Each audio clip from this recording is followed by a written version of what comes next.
الله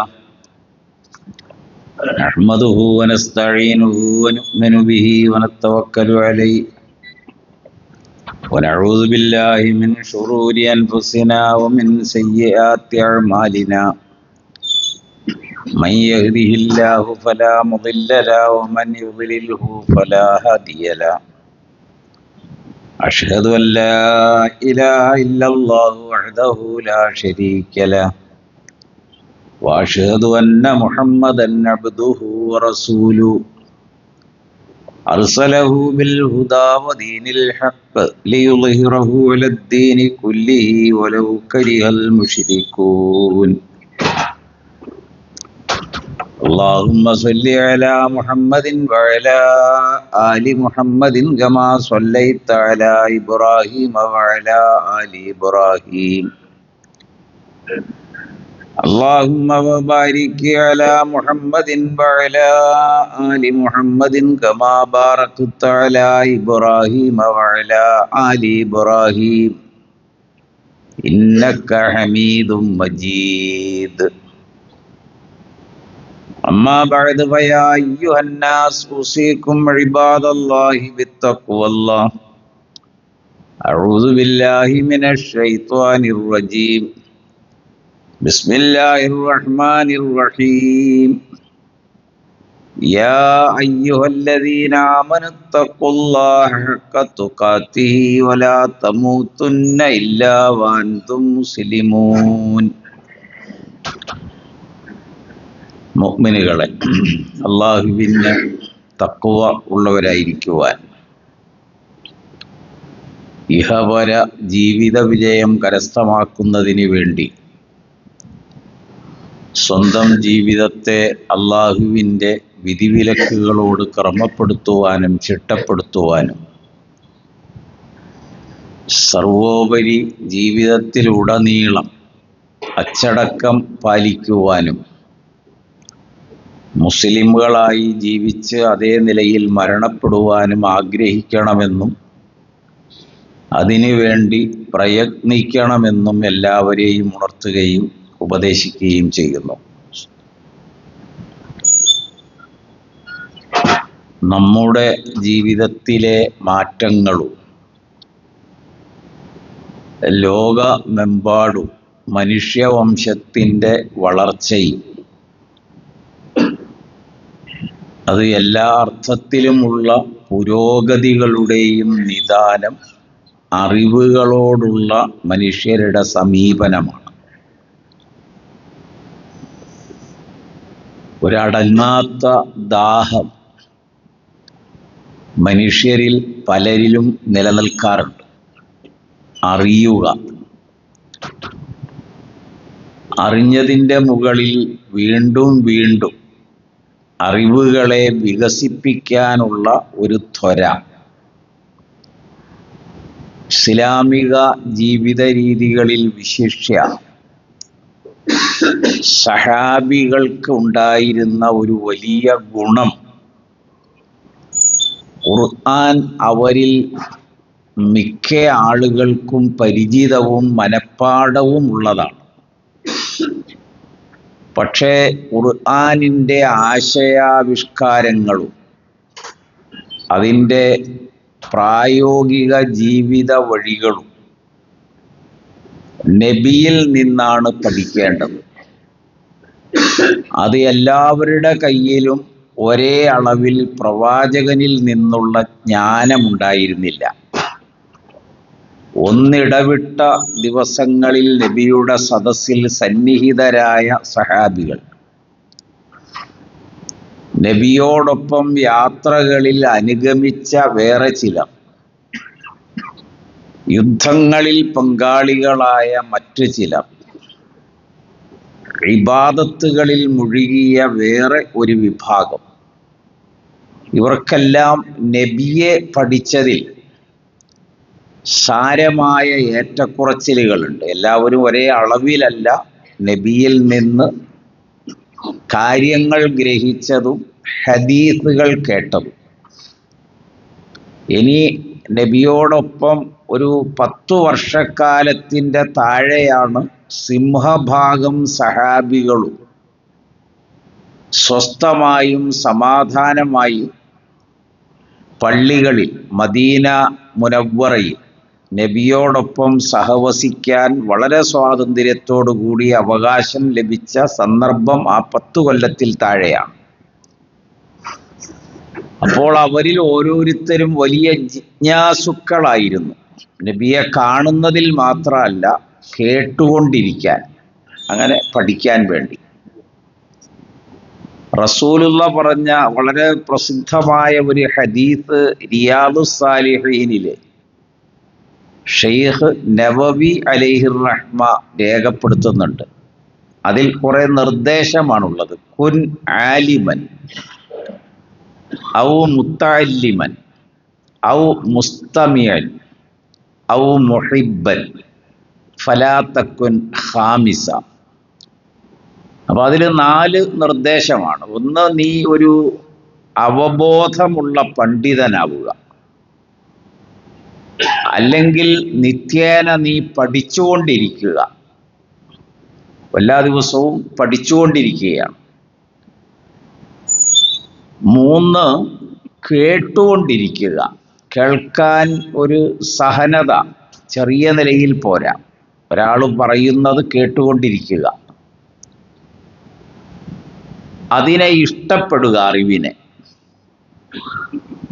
ഇതല്ലാതെ 5-മതൊരു വഴിയിൽ നീ ആകരുത്. ഒന്നുകിൽ നീ ഇൽമിനെ സ്നേഹിക്കണം, ഇൽമ് കേട്ടുകൊണ്ടിരിക്കണം, അത് പഠിച്ചുകൊണ്ടിരിക്കണം, നല്ല ഒരു പണ്ഡിതനാകാൻ ശ്രമിക്കണം. യർഫഇല്ലാഹുല്ലദീന ആമനൂ മിൻകും വല്ലദീന ഊത്തുൽ ഇൽമ ദറജാത്തിൻ വല്ലാഹു ബിമാ തഅമലൂന ഖബീർ. സൂറ അൽ മുജാദല. അള്ളാഹു മനുഷ്യരെ ഉയർത്തുന്നത്, ഉന്നതിയിൽ പെടുത്തുന്നത്, ഔന്നത്യത്തിലേക്ക് എത്തിക്കുന്നത് നിങ്ങളിൽ നിന്ന് വിശ്വാസം സ്വീകരിച്ചവരും വല്ലദീന ഊത്തുൽ ഇൽമ ദറജാത്തിൻ, അറിവ് ലഭിച്ചവർ, അറിവ് കിട്ടിയവരാണ്. മിസറില് നഫീസത്തുൽ മിസ്രി അലൈഹിർ റഹ്മ എന്നൊരു പ്രഗത്ഭവതിയായ ഒരു സാത്വിക, വലിയൊരു ആരാധനകളിൽ മുഴുകി ജീവിച്ച ഒരു സ്ത്രീയുണ്ട്. അവരുടെ അടുക്കൽ പലപ്പോഴും കേൾക്കാൻ വേണ്ടി മഹാനായ ഇമാം ഷാഫി അലൈഹിർ റഹ്മ ചെന്നിരിക്കാറുണ്ട്. അപ്പം അദ്ദേഹത്തിൻ്റെ പല ആവലാദികളും കേട്ടപ്പോൾ അവർ പറഞ്ഞ ഒരു മറുപടി, അത് അള്ളാഹുവിൻ്റെ ഒരു പ്രകാശമാണ് അറിവ് എന്നത്. ഇൽമ് നൂറുല്ലാഹി വ നൂറുല്ലാഹി ലാ യുഅ്താ ലി ആസി. ദോഷികളായ ആളുകൾക്ക് അള്ളാഹു ആ വെളിച്ചം ഹൃദയത്തിൽ നൽകാറില്ല. അതുകൊണ്ട് നീ അറിവിൻ്റെ മേഖലയിൽ അത് സ്വായത്തമാക്കാൻ ആഗ്രഹിക്കുന്നുവെങ്കിൽ മനസ്സ് ശുദ്ധീകരിക്കണമെന്നാണ് അവർ ഇമാം ഷാഫി അലൈഹിർ റഹ്മയെ ഉണർത്തിയതും ഉപദേശിച്ചതും എന്നർത്ഥം. വല്ലദീന ഊത്തുൽ ഇൽമ ദറജാത്തിൻ, പല പദവികൾ ഇൽമ ലഭിച്ചവർക്ക് അല്ലാഹു നൽകും. വല്ലാഹു ബിമാ തഅമലൂന ഖബീർ, അല്ലാഹു നിങ്ങളുടെ ഓരോ പ്രവൃത്തികളും സസൂക്ഷ്മം നിരീക്ഷിച്ചുകൊണ്ടിരിക്കുന്നു. നിങ്ങളിൽ അറിവുള്ളവരും അറിവ് കുറഞ്ഞവർ, കൂടിയവർ, പഠിച്ചുകൊണ്ടിരിക്കുന്നവരും പഠിച്ചു കഴിഞ്ഞവരും സ്ഥിരം കേൾക്കുന്നവർ, ഇങ്ങനെ എല്ലാവരെയും അല്ലാഹു സസൂക്ഷ്മം നിരീക്ഷിക്കുകയാണ്. സൂറ സുമർ. ഖുൽ ഹൽ യസ്തവില്ലദീന യഅലമൂൻ വല്ലദീന ലാ യഅലമൂൻ ഇന്നമാ യതദക്കറു ഉലുൽ അൽബാബ്. ചെറിയ ഒരു വചനമാണ്. അറിവ് ലഭിച്ചവർ, ഖുൽ ഹൽ യസ്തവില്ലദീന യഅലമൂന വല്ലദീന ലാ യഅലമൂൻ, അറിവ് ലഭിക്കാത്തവരും സാമ്യമാകുമോ? അറിവ് ലഭിച്ച ആളുകളും അറിവ് ലഭിക്കാത്ത ആളുകളും. ഇന്നമാ യതദക്കറു ഉലുൽ അൽബാബ്, ഇത് അകക്കാമ്പുള്ളവർക്ക് മാത്രമേ ഇത് ചിന്തിച്ച് മനസ്സിലാക്കാൻ കഴിയൂ. അറിവുള്ള ആളുകളുടെ ഒരു ജീവിതവും അറിവില്ലാത്ത ആളുകളുടെ ഒരു ജീവിതവും അവരുടെ നിലവാരത്തിൽ ഒരുപാട് വ്യത്യാസമുണ്ട്. അതാണ് വിശുദ്ധ ഖുർആൻ 2 വചനങ്ങളിൽ നമ്മെ ബോധ്യപ്പെടുത്തിയത്. അപ്പോൾ സ്വഹാബികൾ നബിയെ കണ്ട് മതിവരാത്തവരാണ്,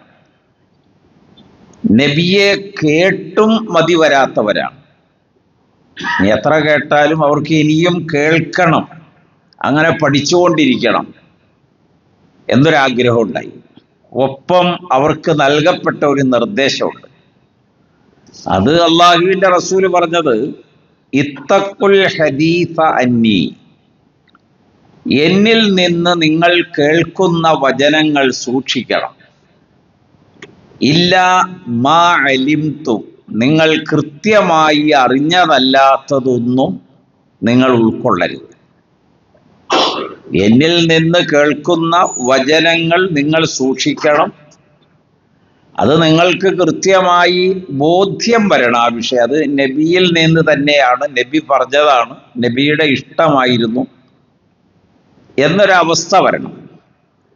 ഫമൻ കസിബ അലയ്യ മുത്തഅമ്മിദൻ, എന്തുകൊണ്ടെന്നാൽ എൻ്റെ മേൽ ആരെങ്കിലും മനഃപൂർവം കളവ് പറഞ്ഞാൽ, ഫൽ യതബവ്വ മഖ്അദഹു മിനന്നാർ, അവൻ്റെ ഇരിപ്പിടം നരകമാണെന്ന് അവൻ മനസ്സിലാക്കിക്കൊള്ളട്ടെ. അപ്പൊ സാധാരണ നമ്മൾ അറിവിൻ്റെ ലോകത്ത്, വാർത്തകളുടെ ലോകത്ത്, വിശദീകരണങ്ങളുടെ ലോകത്ത്, അഭിപ്രായങ്ങളുടെ അന്തരങ്ങൾ നമ്മൾ വിശദമായി പഠിക്കുമ്പോഴും ഒക്കെ ലഭിക്കുന്ന അറിവുകൾക്കപ്പുറമാണ് നബിയുടെ വചനങ്ങൾ പഠിക്കൽ. കാരണം അതിൽ നമുക്ക് കൃത്യമായൊരു ബോധ്യം വരണം, അതിന് ഉറപ്പുണ്ടാകണം. അതിനെന്തൊക്കെ വേണോ അതെല്ലാം നമ്മളത് ശീലിക്കണം. ഖുർആനിനോട് അനുയോജ്യമായിരിക്കും റസൂലുള്ളയുടെ എല്ലാ വചനങ്ങളും. എന്തുകൊണ്ടെന്നാൽ ഖുർആനിൻ്റെ വിവരണം നബിയുടെ വചനങ്ങളാണ്. ഖുർആനിൻ്റെ ജീവിതം നബിയുടെ ജീവിതമാണ്. ഖുർആനിലെ ഉപദേശം റസൂലുള്ളയുടെ ഉപദേശമാണ്. അതുകൊണ്ട് നബിയിൽ നിന്ന് എന്തെങ്കിലും എവിടെയെങ്കിലും ഏതെങ്കിലും കാലഘട്ടങ്ങളിൽ ആളുകൾ പറഞ്ഞു, അല്ലെങ്കിൽ പറഞ്ഞുകൊണ്ടിരിക്കുന്നു, അല്ലെങ്കിൽ വൻ ഭൂരിപക്ഷം ആളുകൾ പിന്തുടർന്ന് ചെയ്തുകൊണ്ടിരിക്കുന്നു എന്നതൊന്നും ഒരു ന്യായമല്ല. അത് നമ്മൾ അവലംബിച്ചാൽ നമ്മുടെ ഇരിപ്പിടം നരകമായിരിക്കും എന്ന് അള്ളാഹുവിൻ്റെ റസൂല് താക്കീത് ചെയ്തു. ഇമാം തുർമുദിയുടെ ഉദ്ധരണമാണ്. ഇബ്നു മാജ ഉദ്ധരിച്ച ഒരു ഹദീസില് നബി സല്ലല്ലാഹു അലൈഹി വസല്ലമ ഈ അറിവുകളെ സംബന്ധിച്ച് ഒരു ചെറിയ ഒരു ഉണർത്തൽ നൽകുന്ന വചനാണ്. മൻ ത്വലബൽ ഇൽമ ലിയുമാരി ബിഹി സുഫഹാ ഔ ലയുബാഹി ബിഹിൽ ഉലമാ ഔ ലയസ്രിഫ വുജൂഹൻ നാസി ഇലൈഹി ഫഹുവ ഫിന്നാർ. നമ്മൾ ഓരോ ദിവസം കഴിയുന്തോറും ഇസ്ലാമിക ജീവിത രീതിയിൽ അറിവ് ശേഖരിച്ച് വളർന്നു വരുന്നവരാണ്. പക്ഷെ ഈ ഒരു 3 കാര്യങ്ങൾ വളരെ ഗൗരവമായിട്ടാണ് നബി ഉണർത്തിയത്. ഇബ്നു മാജയുടെ സുനനിലെ ഒരു വചനം, ഒരാൾ പഠിക്കുന്നത് വിവരം കുറഞ്ഞ ആളുകളോട് തർക്കിച്ച് മേൽക്കൈ നേടാൻ വേണ്ടിയാണ്. ഈ അറിവില്ലാത്ത സാധാരണക്കാരുടെ മുമ്പിൽ ആളാകുന്നതിന് വേണ്ടിയാണ് ഒരാൾ പഠിക്കുന്നത്. ഒരുപാട് വായിച്ച് പഠിക്കാറുണ്ട്. അല്ലെങ്കിൽ പണ്ഡിതന്മാരോട് തർക്കിക്കാൻ വേണ്ടിയാണ്. എന്തെങ്കിലും അരിയും മൂലയും പഠിച്ചാൽ മതിയല്ലോ, വളരെ പെട്ടെന്ന് തന്നെ പണ്ഡിതന്മാരോട് തർക്കിക്കുക, ഉലമാകളോട്. അതൊരു ജനങ്ങളുടെ ഇടയിലുള്ളൊരു ത്വരയാണ്. ചില ആളുകൾക്ക് അങ്ങനെ ഉണ്ടത്. വളരെ ചെറിയ പഠന രംഗത്ത് വളരെ ചെറിയ അറിവ് നേടിയവർ പോലും ലോകോത്തര പണ്ഡിതന്മാരെ വിമർശിക്കാനാണ് അവർ ഏറ്റവും കൂടുതൽ ഇഷ്ടപ്പെടുക. അതിനു വേണ്ടിയാണ് പഠിക്കുന്നതെങ്കിൽ, അല്ലെങ്കിൽ ജനങ്ങളുടെ ശ്രദ്ധ തന്നിലേക്ക് തിരിയണം, അതിനുള്ള സാമർഥ്യവും പുതുമയും ജിജ്ഞാസയും ജനങ്ങളുടെ ഇടയിൽ പറയാൻ എനിക്ക് കഴിയണം. അതിനാണ് ഞാനിത് പഠിക്കണം. അങ്ങനെ വന്നാൽ ഫഹുവ ഫിന്നാർ, അവൻ നരകവാസിയാണ്. എന്നിട്ട് അള്ളാഹുവിൻ്റെ റസൂല് പഠിപ്പിച്ച വളരെ പ്രസിദ്ധമായ മറ്റൊരു വചനം, അറിവ് നിറങ്ങളില്ലാത്തതും അതിർത്തികളില്ലാത്തതുമാണ്. അത് അള്ളാഹുവിൻ്റെ കലാമ്, ആ കലാമിൽ നിന്ന് പ്രസരിക്കുന്ന ആശയങ്ങളാണ് യഥാർത്ഥത്തിൽ ഇസ്ലാമിക ജ്ഞാനം. അതുമായി ബന്ധപ്പെട്ട് ജീവിച്ച മഹോന്നതരായ മുജിത്തഹിദുകൾ, ഇമാമുകൾ, മഹത്തുക്കൾ, ഖുർആൻ വ്യാഖ്യാതാക്കളൊക്കെ ലോകത്ത് കഴിഞ്ഞുപോയി. അവരില്ലായിരുന്നുവെങ്കിൽ നമുക്ക് ഈ അറിവിൻ്റെ ലോകം ഇത്രയും സുഖകരമായ ക്രമത്തിൽ പ്രാപിക്കാൻ കഴിയില്ല. പൂർവികരായ ആളുകളുടെ ഈ സേവനം. വമൻ സലക ത്വരീഖൻ യൽതമിസു ഫീഹി ഇൽമൻ സഹലല്ലാഹു ലഹു ബിഹി ത്വരീഖൻ ഇലൽ ജന്ന. ഇമാം മുസ്ലിം അദ്ദേഹത്തിന്റെ സഹീഹിൽ രേഖപ്പെടുത്തിയ ഒരു ഹദീസാണ്. ഒരാള് മൻ സലക്ക ത്വരീഖൻ, ഒരു വഴിയിൽ പ്രവേശിച്ചു. നമ്മൾ ഏതെങ്കിലും ഒരു കോഴ്സ് പഠിക്കാൻ തീരുമാനിച്ചു എന്ന് സങ്കല്പിച്ചോ. ഇന്ന് പറയാവുന്ന ഉദാഹരണം, അത് ഏത് ഇന്ത്യയിലാകാം, അല്ലെങ്കിൽ വിദേശ രാജ്യങ്ങളിലാകാം. അപ്പൊ ഏതെങ്കിലും ഒരു കോഴ്സ് പഠിക്കുകയാണെങ്കിൽ ഭൗതികമാകാം, അതല്ലെങ്കിൽ ഇത് ആത്മീയമാകാം. അതുവഴി യൽതമിസു ഫീഹി ഇൽമ, ആ അറിവ് ശുദ്ധമായ ഗതിയിൽ തനിക്ക് ലഭിക്കണം എന്ന ആഗ്രഹം. എന്നാൽ അള്ളാഹു അവന് എളുപ്പമാക്കി കൊടുക്കും. സഹലല്ലാഹു ലഹു ബിഹി, അവൻ പഠിക്കുന്ന അറിവ് കൊണ്ട് അവൻ്റെ ജീവിതത്തിൽ അള്ളാഹു എളുപ്പം നൽകും.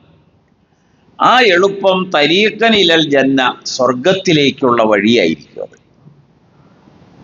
എന്തെങ്കിലും ഒരു അനുകരണമല്ല, കൃത്യമായ അറിവിൻ്റെ അടിസ്ഥാനത്തിൽ അനുനിമിഷം ജീവിതത്തെ നമ്മൾ വളർത്തിക്കൊണ്ടുവന്നാൽ അതിൻ്റെ പര്യവസാനം സ്വർഗമായിരിക്കും എന്ന് അള്ളാഹുവിൻ്റെ റസൂൽ അറിയിക്കുകയുണ്ടായി. ഇതിങ്ങനെ പറഞ്ഞു വരുന്നത്, അറിവ് അതിവിശാലമാണ്. നിറങ്ങളും അല്ലെങ്കിൽ അതിരുകളോ ഇല്ലാതെ മനുഷ്യവംശത്തെ ചൂഴ്ന്നു നിൽക്കുന്ന അതിവിസ്തൃതമായ ഒരു ജ്ഞാനമാണ് ഇസ്ലാം, ഖുർആൻ, അള്ളാഹുവിൻ്റെ റസൂൽ. അതുകൊണ്ട് അൽ ഹിക്മത്തു ളാല്ലത്തുൽ മുഅ്മിൻ ഫഹൈസു വജദഹ ഫഹുവ അഹഖു ബിഹാ. അറിവ് എന്നത് ഒരു വിശ്വാസിയിൽ നിന്ന് കളഞ്ഞുപോയ ഒരു നിധിയാണത്. അത് എവിടെ കണ്ടാലും അതിൻ്റെ അവകാശി അവനാണ്. ഫഹുവ അഹഖു ബിഹാ എന്നാണ്. അതിപ്പോ നമ്മൾ സാമ്പത്തിക ശാസ്ത്രം, ഇപ്പൊ 21-ാം നൂറ്റാണ്ടിൽ വലിയ വിപുലമായ ഗവേഷണം നടത്തപ്പെടുന്ന ഒരു വിഷയം സമ്പത്തിനെ കുറിച്ചാണ്, ഇസ്ലാമിലെ സാമ്പത്തിക ക്രമത്തെക്കുറിച്ച്. അത് നമുക്ക് കിട്ടുന്നത് ചിലപ്പോൾ ഫ്രാൻസിൽ നിന്നായിരിക്കാം, അല്ലെങ്കിൽ ഈജിപ്തിൽ നിന്നാകാം, അല്ലെങ്കിൽ സൗദിയിൽ നിന്നാകാം. എവിടെ നിന്നാണോ ആ മേഖലയിലെ കൃത്യതയാർന്ന അറിവുകൾ കരസ്ഥമാക്കാൻ കഴിയുന്നത്, അതിൻ്റെ അവകാശി നിങ്ങളാണ്. നിങ്ങൾ അതിൻ്റെ അവകാശികളായി മാറണം, അത് ശേഖരിക്കണം. ഇതാണ് ഇസ്ലാമികമായൊരു കാഴ്ചപ്പാട്. മാത്രവുമല്ല, അതിനു വേണ്ടി എത്രത്തോളം എന്ന് ചോദിച്ചാൽ സക്കാത്ത് 8 വിഭാഗമായി തിരിയും. ആ 8 വിഭാഗമായി തിരിഞ്ഞു കഴിഞ്ഞാൽ അതിലൊന്ന് അറിവ് ശേഖരിക്കുന്നതിനുള്ള ത്വരയോടുകൂടി യാത്ര ചെയ്യുന്ന, സഞ്ചരിക്കുന്ന, ഇറങ്ങിപ്പുറപ്പെടുന്ന ആളുകൾക്കാണ് അതിലെ ഒരു വിഭാഗം, ഒരു വിഹിതം. അപ്പൊ ചിലപ്പോൾ മാസങ്ങളോ വർഷങ്ങളോ അവർ താമസിച്ച് പഠിക്കും. അത് കഴിഞ്ഞ് അടുത്ത സ്ഥലത്തേക്ക് പോകും. അവരെ സംബന്ധിച്ച് അവരുടെ ജീവിതത്തിനൊരു തടസ്സമില്ല. അങ്ങനെ ഒരു ഇസ്ലാമിക ലോകക്രമമായിരുന്നു മുൻപുണ്ടായിരുന്നതൊക്കെ. ഡമസ്കസില്, സിറിയയില്, ഈജിപ്തില്, മക്കയില്, മദീനയില്, ഹിജാസില്, ഷാമില്, ഇങ്ങനെ സഞ്ചരിച്ച് വർഷങ്ങളോളം താമസിച്ച് പഠിച്ച ഒരു മഹാപണ്ഡിതനാണ് ഇമാം ഷാഫി അലൈഹി റഹ്മ. അതിനുവേണ്ടി ഇപ്പൊ ഇന്ന് നമുക്ക് അങ്ങനെ ഒരു പഠനം, വേറൊരു കോഴ്സ് എവിടെയെങ്കിലും പഠിക്കണമെങ്കിൽ എത്രയോ ലക്ഷങ്ങൾ വേണം. അന്ന് അങ്ങനെ ഉണ്ടായിരുന്നില്ല. മുൻപ് ഇസ്ലാമിക ലോകത്ത് വളർന്നു വന്ന എല്ലാ പണ്ഡിതന്മാരുടെയും അവസ്ഥ ഈ പറയണത്. കാരണം അത് സമൂഹത്തിന്റെ ഭാഗമായിരുന്നു. എന്നിട്ട് അള്ളാഹുവിന്റെ റസൂല് പറഞ്ഞു, ഖിയാമത്ത് നാള് ലോകത്തിന്റെ ഒരു അപജയം അധികരിക്കുമ്പോഴാണല്ലോ ലോകം നശിക്കുക. അത് ഒരുപാട് ആയത്തുകളിൽ അള്ളാഹു ബോധ്യപ്പെടുത്തിയതാണ്.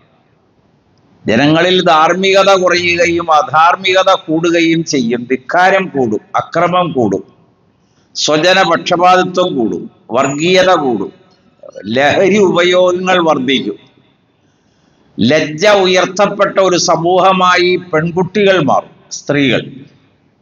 കുടുംബജീവിതം താറുമാറാകും. ഇങ്ങനെയൊക്കെ വരുന്നത് ഓരോ അടയാളങ്ങളാണ്. ലോകം നാശത്തിലേക്ക് നീങ്ങിക്കൊണ്ടിരിക്കുന്നു എന്ന് വിശ്വാസികളെ ഉണർത്തുന്ന വചനങ്ങളാണ് ഈ പറഞ്ഞതൊക്കെ. അത് നിഹായ എന്ന ലോകപ്രസിദ്ധമായൊരു ഗ്രന്ഥമാണ്, ഇബ്നുൽ അസീറിൻ്റെയാണ്. അതിലിങ്ങനെ അധ്യായങ്ങൾ കണക്കെ ഓരോ വിഷയം പറഞ്ഞിട്ടാണ് ഓരോ ഹദീസുകൾ നമ്മെ പഠിപ്പിക്കുന്നത്. ഈ പറഞ്ഞതൊക്കെ ഒരേ അടയാളങ്ങളാണ്. അതിൽപ്പെട്ട ഒരു അടയാളമാണ് ഇന്നല്ലാഹ ലാ യഖ്ബിലുൽ ഇൽമ ഇന്തിസാഅൻ. അറിവ് ലോകത്ത് നിന്ന് അള്ളാഹു ഊരിയെടുക്കുകയില്ല എന്ന് പറഞ്ഞാൽ ഈ ലോകത്തെ ജനതയെ ഇരുട്ടിലാക്കുകയില്ല. ഇന്നല്ലാഹ ലാ യഖ്ബിലുൽ ഇൽമ ഇന്തിസാഅൻ. ഒരൊറ്റ എടുക്കലായിട്ട് ഈ അറിവുകളെ അള്ളാഹു ഉയർത്തിക്കളയില്ല. യൻതസിഉഹു മിനൽ ഇബാദ്. അള്ളാഹുവിന്റെ ദാസന്മാരിൽ നിന്ന് അവൻ ഉയർത്തിക്കളയുകയില്ല. വലാകിൻ യഖ്ബിലുൽ ഇൽമ ബിഖബ്ലിൽ ഉലമാ. പിന്നെ ഈ അറിവ് കുറഞ്ഞു കുറഞ്ഞു വരാനുള്ള കാരണം എന്താ? അത് അള്ളാഹു പണ്ഡിതരെ പിടിക്കുമ്പോൾ ബിഖബ്ലിൽ ഉലമാ, വലിയ വലിയ മഹത്തുക്കളായ പണ്ഡിതന്മാരെ മരിപ്പിച്ചു കഴിയുമ്പോൾ ആ സ്ഥാനത്ത് തുല്യതയുള്ള ആരും ഉയർന്നു വരാറില്ല. പിന്നെ കുറഞ്ഞു കുറഞ്ഞാ വരിക. അപ്പൊ അറിവ് നഷ്ടപ്പെട്ടുകൊണ്ടിരിക്കും. ഇന്ന് നമ്മൾ എത്ര വലിയ രീതിയിൽ പഠിക്കാൻ ശ്രമിച്ചാലും ഇസ്ലാമിക ജ്ഞാനങ്ങൾ കേരളത്തിൽ നിലനിന്നതും വളർന്നതും പ്രചരിച്ചതും ഓരോ വലിയ പള്ളികളോട് ചേർന്നുള്ള പള്ളി ദർസുകൾ കൊണ്ടാണ്. കോളേജുകളൊക്കെ നമ്മൾ ആധുനികവൽക്കരിക്കപ്പെട്ടതാണ്. പക്ഷെ അവിടെ വന്നപ്പം ഈ പള്ളി ദർസിലെ അറിവിൽ ഒരു 100% പോലും അവിടെ നിന്ന് കിട്ടാതായി. അതാണ് വ്യത്യാസം. രണ്ടും രണ്ടാണ്. മറ്റത് ഡിഗ്രിയാണ്, പോസ്റ്റ് ഗ്രാജുവേഷനാണ്, സ്പെഷ്യലൈസ് ചെയ്ത് ഡോക്ടറേറ്റ് എടുക്കലാണ്. പക്ഷെ മറ്റത് അതല്ല. മറ്റത് നേർക്ക് നേരെ അവര് നബിയെ 23 കൊല്ലവും പഠിക്കുകയാണ്, സഹാബികളെ പഠിക്കുകയാണ്. അതിൽ ഭാഷയുണ്ട്, സാഹിത്യമുണ്ട്, തർക്കശാസ്ത്രമുണ്ട്, അനന്തരാവകാശങ്ങളുണ്ട്, കവിതയുണ്ട്, നിരൂപണങ്ങളുണ്ട്, ചരിത്രമുണ്ട്. അങ്ങനെ തുടങ്ങി മുഴുവൻ മേഖലകളും പഠിക്കുന്നു. അതൊരു സമൂഹം ഏറ്റെടുക്കുകയാണ്. അപ്പൊ ആ സമൂഹത്തിന്റെ ചുമതലയും ബാധ്യതയുമായിട്ട് കേരളത്തിൽ 10,000 ഇടങ്ങളിൽ ഈ കിതാബുകളുടെ പഠനം അത് വലിയ ആദരപൂർവമാണ്. അതിലൊരു ഉദാഹരണം പറഞ്ഞാൽ അതിൻ്റെ റെസ്പെക്റ്റ്, ഇസ്ലാമിലെ ഈ അറിവിനോടുള്ള, ഹദീസിനോടുള്ള ഒരു ബഹുമാനത്തിനൊരു സൂചന പറഞ്ഞാൽ ഒരു ഉദാഹരണം പറയുകയാണ്. ഇന്ന് അവിടുത്തെ ഒരു പ്രിൻസിപ്പാളാണ് മരിച്ചത്, ആലിക്കുട്ടി മുസ്ലിയാർ. കേരളത്തിൽ അറിയപ്പെടുന്ന ഒരു വലിയ പണ്ഡിതനായിരുന്നു അദ്ദേഹം. അത് അവസാനം പറയാം. അപ്പൊ ആ സ്ഥാപനത്തിൽ സഹീഹുൽ ബുഖാരി ക്ലാസ് എടുക്കുന്ന, ദർസ് നടത്തിക്കൊണ്ടിരുന്ന ഒരു വലിയ മഹാപണ്ഡിതനുണ്ടായിരുന്നു. അപ്പൊ ആ സ്ഥാപനത്തിൽ 10, 200, 300ഓളം പണ്ഡിതന്മാർ അദ്ദേഹത്തിന്റെ കീഴിലുണ്ട്, വിവിധ വിഷയം എടുക്കുന്നത്. വലിയ സ്ഥാപനമാണത്. അദ്ദേഹത്തിന്റെ മകളുടെ മകൾ ഒരു ആക്സിഡന്റിൽ മരിച്ചു, പൂക്കില്ലത്ത് വെച്ച്, കാലിക്കറ്റില്, മലപ്പുറം ജില്ലയിൽ. അപ്പൊ ആക്സിഡന്റിൽ മരിച്ചു കഴിഞ്ഞപ്പോ ഇദ്ദേഹത്തെ എങ്ങനെ ഇതൊന്ന് അറിയിക്കും? അദ്ദേഹം സഹീഹുൽ ബുഖാരി ഇങ്ങനെ തുറന്നു വെച്ച് വളരെ ഭവ്യമായി ഇസ്ലാമിക ജ്ഞാനം പഠിപ്പിക്കുകയാണ്. നമ്മളിപ്പോ സാധാരണ നിലയിൽ ഒരു പുസ്തകം എടുക്കുന്നതും വായിക്കുന്നതിൻ്റെയൊക്കെ ഒരു ഭാവം കണ്ട, ഖുർആൻ എടുത്ത് വായിക്കുന്നതിന്റെ ഭാവം കണ്ടാൽ തന്നെ അവൻ ഖുർആനിലും വലുതാണെന്ന് അവന്റെ വിചാരം. ഇതൊക്കെയാണ് നമ്മൾ കാണുന്നത്. മുസ്ഹഫ് വരുന്നത് കണ്ടു നീ എഴുന്നേൽക്കണേ, തൗറാത്ത് കണ്ടെഴുന്നേറ്റ് നബി എന്നോർക്കണേ. ചെറിയ വാക്കിലാണ് തഴവ ഉപദേശം നൽകിയത്. അത്ര ഭവ്യമാണ് മുസ്ഹഫ്. ഏതായാലും ബുഖാരി ഇങ്ങനെ നടക്കുകയാണ്. അപ്പോൾ അവരിൽ അദ്ദേഹത്തിന്റെ തൊട്ട് താഴെയുള്ള വലിയ വലിയ പണ്ഡിതന്മാർ പോലും എന്താ വാതിലിന്റെ ഭാഗത്ത്, ക്ലാസിന്റെ വാതിൽക്കൽ വന്ന് അങ്ങോട്ട് ചെല്ലാനും പേടി, എങ്ങനെ പറയും, എങ്ങനെ അഭിമുഖീകരിക്കും, ഇങ്ങനെ ശങ്കിച്ചിരിക്കുകയാണ്. അതിൽ ധൈര്യം സംഭരിച്ച് ഏറ്റവും വലിയ ഒരു പണ്ഡിതനടുത്തേക്ക് കയറി ചെന്നു. എന്നിട്ട് പതുക്കെ അവിടെ പോയി ഇരുന്നു. ഇതിനിടയിൽ സാവകാശം അദ്ദേഹത്തോട് വിവരം പറഞ്ഞു. മകളുടെ മകളാണ് ഈ മരിച്ചേക്കണത്. അദ്ദേഹം ആ ദർസ് തുടർന്നു. എത്രയോ സമയം കഴിഞ്ഞ് ആ കിതാബ് മടക്കി വെച്ചു. ഞാനൊരു ഉദാഹരണം പറയുകയാണ്, ഇസ്ലാമിക ജ്ഞാനം എന്താണെന്ന് പറയാൻ. കുറെ കഴിഞ്ഞ് ക്ലാസ് അവസാനിച്ച് സഹീഹുൽ ബുഖാരി മടക്കി വെച്ചു കഴിഞ്ഞതിന് ശേഷം അദ്ദേഹം എഴുന്നേറ്റപ്പോൾ ചോദിച്ചു, എന്താണ് അവിടുന്ന് ഇത്രയും വലിയൊരു വാർത്ത കേട്ടിട്ട്? സാധാരണ ഒരാളാണെങ്കിൽ ഉടനെ തന്നെ അവിടുന്ന് എഴുന്നേറ്റ് പോകും, അങ്ങനെയാണല്ലോ പതിവ്. അപ്പൊ അദ്ദേഹം പറഞ്ഞു, നമുക്ക് തോന്നുമ്പോൾ തുറക്കാനും പൂട്ടാനും ഉള്ളതല്ല സഹീഹുൽ ബുഖാരി, അതിൻ്റെ താഴെ ബാക്കിയൊക്കെ ഉള്ളൂ. അതൊരു വിജ്ഞാനം എങ്ങനെയാണ് നൽകപ്പെടുന്നതും എങ്ങനെയാണ് ആ വിജ്ഞാനത്തെ സ്വീകരിക്കുന്നത്, എങ്ങനെയാണത് കൊണ്ടു നടക്കുന്നത് എന്ന് മനസ്സിലാക്കാൻ ഞാനൊരു ഉദാഹരണം പറഞ്ഞാണ്. ഇതിൽ കാളമ്പാടി ഉസ്താദിനെ കുറിച്ചാണ് ഞാൻ സൂചിപ്പിച്ചത്. വലിയ 10,000 ശിഷ്യഗണങ്ങളുള്ള ആളുകൾ. അപ്പൊ അള്ളാഹു ഈ അറിവ്, ഇപ്പൊ ഇമാം മാലിക് അലൈഹി റഹ്മയുടെയൊക്കെ വിയോഗാനന്തരം ആ സ്ഥാനത്തേക്ക് പറയപ്പെടാവുന്ന ഒരാളെ നമ്മൾ കാണുന്നില്ലല്ലോ. നമ്മളൊക്കെ നമ്മളുടേതായ വൃത്തത്തിൽ വലിയവരാണ്. പക്ഷേ അറിവിന്റെ ലോകത്തേക്ക് നമ്മൾ ചെല്ലുമ്പോൾ ഏതാണ്ട് നമ്മൾ LKG ആയിട്ടുള്ളൂ.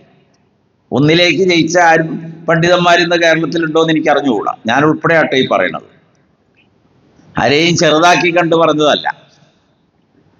പിന്നെ അറിവ് ഇത്ര വിശാലവും കളറുകളില്ലാത്തതും അതിർത്തിയില്ലാത്തതുമാണെന്ന് പറയാൻ കാരണം, ലോകത്ത് വന്ന ഏറ്റവും വലിയ അപജയം ഇസ്ലാമിൽ, മുസ്ലിം ലോകത്ത് പറ്റിയത്, അറിവുകളെ അവർ എന്ത് ചെയ്തു? ഖുർആനിനെ ഇളീൻ എന്നാണല്ലോ, ജഅലുൽ ഖുർആന ഇളീൻ എന്നാണ് ഖുർആനിൽ തന്നെ വന്നത്.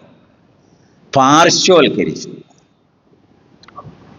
ഈ ആയത്തൊക്കെ അവർക്ക്, ഈ ആയത്തൊക്കെ നമുക്ക്, ആ ആയത്തൊക്കെ മറ്റേ ആൾക്കാർക്ക്. അപ്പൊ അറിവുകൾ എന്നത് ഇന്നവർ പറയുന്നത് മാത്രമേ അറിവുള്ളൂ, മറ്റവർ പറയുന്നത് അറിവല്ല, അത് കേൾക്കരുത്, അവരോട് സഹവാസം പാടില്ല എന്നിങ്ങനെ 100,000 വിഭാഗമായി ഓരോ വിഭാഗവും മറുവിഭാഗങ്ങളെയെല്ലാം തിരസ്കരിക്കുന്ന ഒരവസ്ഥ അറിവിന്റെ ലോകത്ത് വന്നു. അതുകൊണ്ട് എന്ത് സംഭവിച്ചു എന്ന് ചോദിച്ചാൽ, ഈ അറിവ് നിന്നിടത്ത് നിന്നതല്ലാതെ മുകളിലേക്ക് ഉയർന്നില്ല. കാരണം ഓരോരുത്തർക്കും അവരവരുടെ ആൾക്കാരുണ്ട്, അവരവരുടെ മാസികയുണ്ട്, അവരവരുടെ പുസ്തകങ്ങളുണ്ട്, അവരവരുടെ ക്ലാസ് ഉണ്ട്, അവരവരുടെ നസീഹത്തുകളുണ്ട്. അതല്ലാത്തതൊന്നും ശരിയല്ലല്ലോ. പക്ഷേ സഹാബികൾക്ക് എല്ലാവരും ശരിയായിരുന്നു, താബികൾക്കും അങ്ങനെ തന്നെയാണ്. ഞാൻ അതിനൊക്കെ ഉദാഹരണം പറഞ്ഞാൽ ഒരുപാട് സമയം വേണം. അബൂബക്കർ റളിയല്ലാഹു അൻഹുവിന് ഉമർ ശരിയായിരുന്നു, ഉമറിന് ഉസ്മാൻ ശരിയായിരുന്നു, ഉസ്മാനിന് തൽഹ ശരിയായിരുന്നു. അതിലൊരാളെ വേറിട്ട് കണ്ടില്ല.